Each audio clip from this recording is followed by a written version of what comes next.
Ethiopia is the second most populous country in Africa, 120 million people, an economy that grew faster than almost anywhere on the continent for a decade.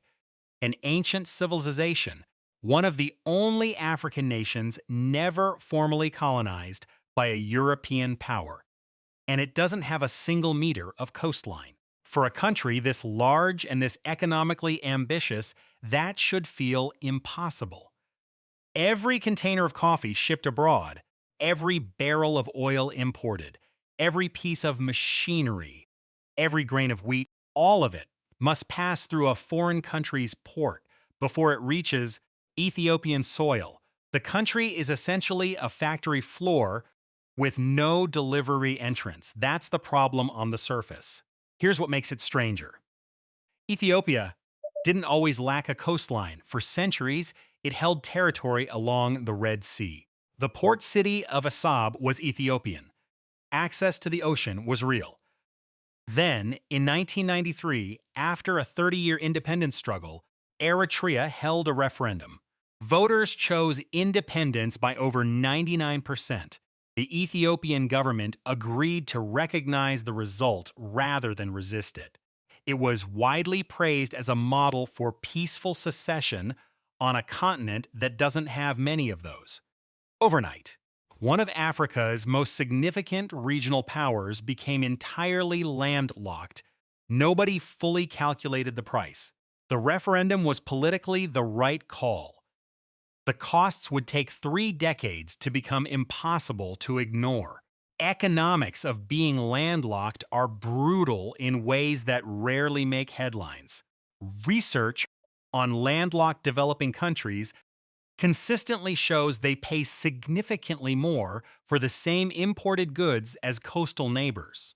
Extra customs layers, longer transit times, dependence on truck networks crossing multiple borders, they add cost to everything, imports and exports alike. Ethiopian coffee, among the finest in the world and traded internationally for more than 5 centuries, costs more to move to a European port than identical quality coffee from a coastal competitor. That gap sounds marginal in isolation. Over decades, compounded across a national economy with over 100 million people, it determines whether a country develops or stagnates.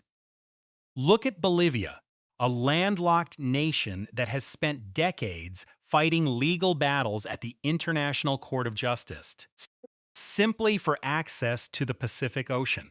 Look at the landlocked states of Central Africa. Geography didn't cause all of their problems, but it created structural obstacles that coastal counterparts simply don't face. The playing field was never level.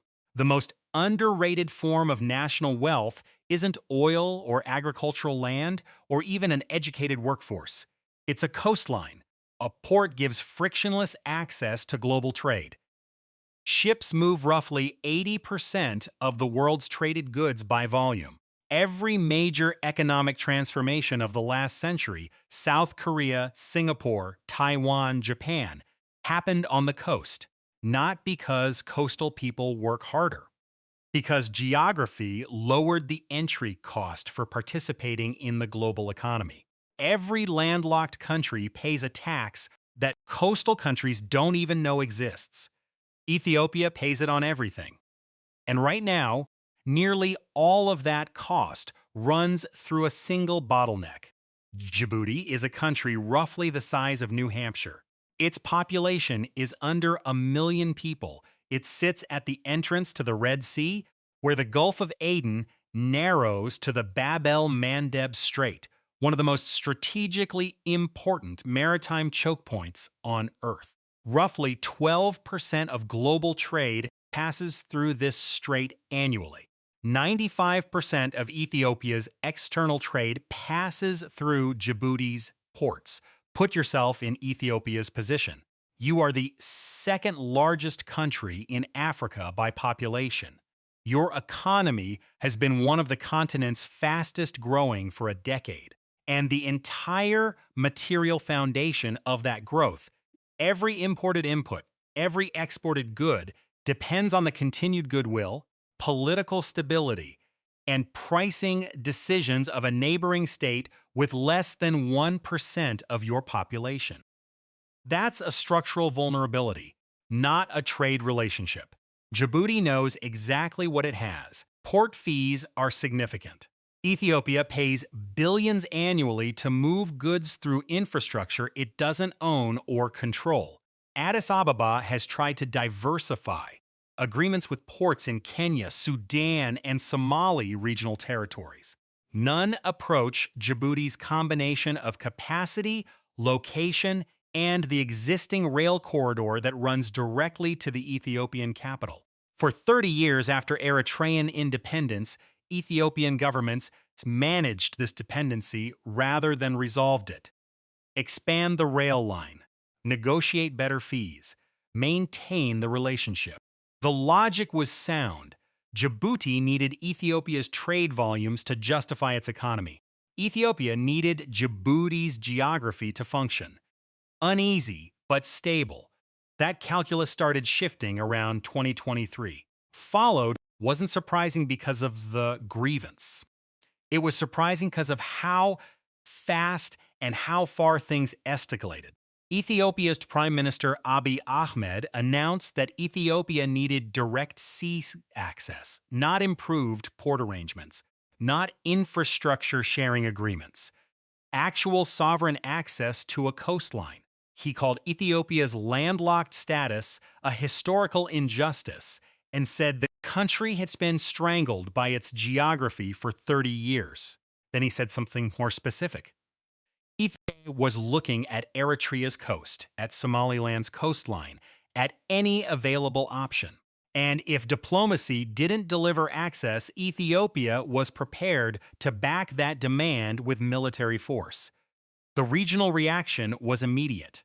Eritrea, which already has one of the most hostile relationships with Ethiopia in the region, a legacy of their 1998-2000 border war that killed an estimated 70,000 people in a conflict over territory few outsiders could locate on a map, went on military alert. Somalia considers Somaliland's coast to be sovereign Somali territory and has never recognized the region's 3-decade-old self-governance, filed formal international protests. Egypt locked in a deepening dispute with Ethiopia over the Grand Ethiopian Renaissance Dam on the Blue Nile, a dam Ethiopia sees as development infrastructure, and Egypt sees as an existential threat to its water supply, began actively deepening defense cooperation with Ethiopia's adversaries. One landlocked country's man for a loading dock had activated every fault line in the Horn of Africa simultaneously. There's a version of this story where Abiy Ahmed's statements are primarily domestic politics. The Tigray Civil War, which ended in late 2022, was catastrophic. Hundreds of thousands dead, millions displaced, and a Nobel Peace Prize laureate overseeing what international investigators documented as systematic atrocities. Launching a dramatic foreign policy campaign is a well-worn tool for a government under severe internal pressure. Create an external mission. Redirect the national narrative. Here's the take that will probably get pushback. Ethiopia's underlying complaint is economically legitimate, even if the methods for pursuing it are dangerous. Being landlocked at this scale isn't a political choice, it's a structural ceiling on development. The question isn't whether Ethiopia has a genuine grievance. It does. The question is whether threatening sovereign neighbors produces anything other than an accelerating regional arms race. In January 2024, Ethiopia signed a memorandum of understanding with Somaliland, the self-declared independent state in northern Somalia that has governed itself for over 30 years but is recognized by no United Nations member. Under the terms of the deal, Ethiopia would receive a 50-year lease on a naval base and commercial port access. In exchange, Ethiopia would consider formally recognizing Somaliland's independence, potentially becoming the first country in the world to do so. Somalia declared it an act of aggression against its territorial integrity. The African Union condemned it. Egypt signed a defense cooperation agreement with Somalia.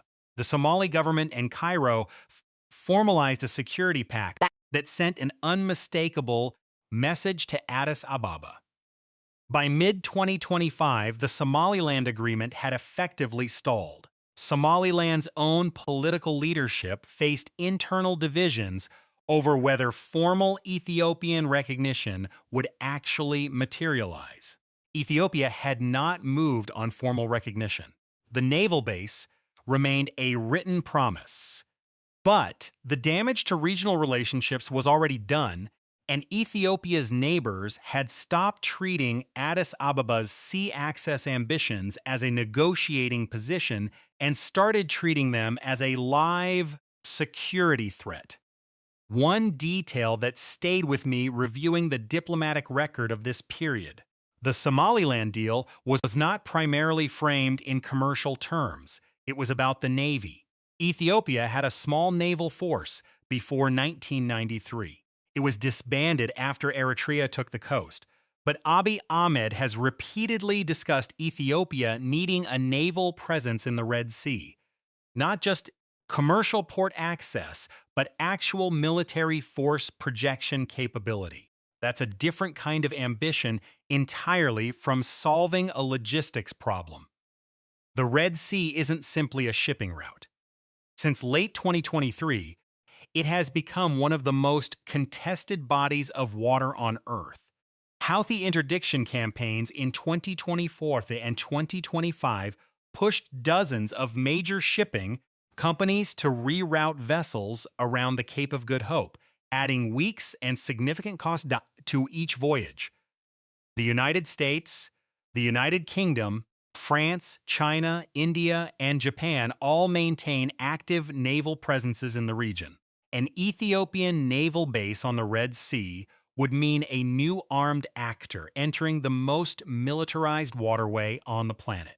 Every neighboring government understands this, which is why no one in the region is treating Ethiopia's demands as a conversation about port infrastructure fees. What this case reveals is something about geography that gets lost in modern political commentary.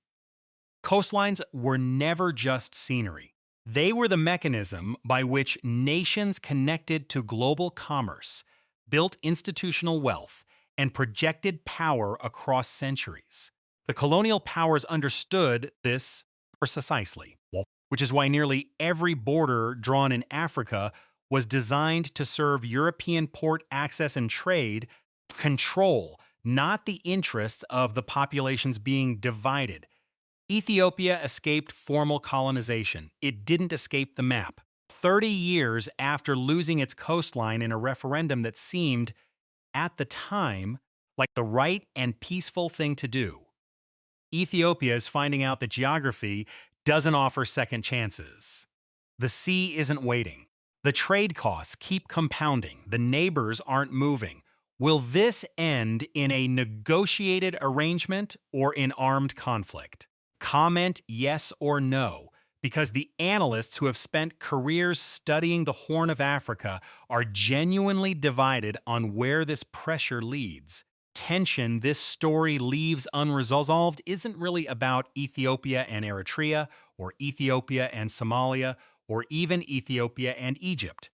It's about a problem no international framework has managed to solve: the permanent economic penalty of inherited geography.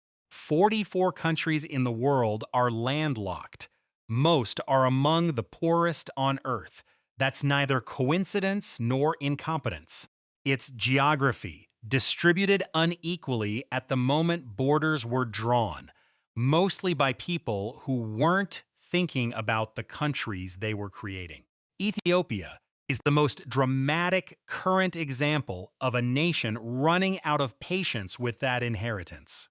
And somewhere in the middle of all of it, quietly collecting fees, maintaining the infrastructure that an entire regional economy depends on.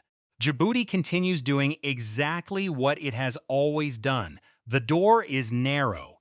Ethiopia has 120 million people, a growing military, and a government that has decided the toll is no longer acceptable. Nobody knows how this ends. But geography, as always, is going to have the last word.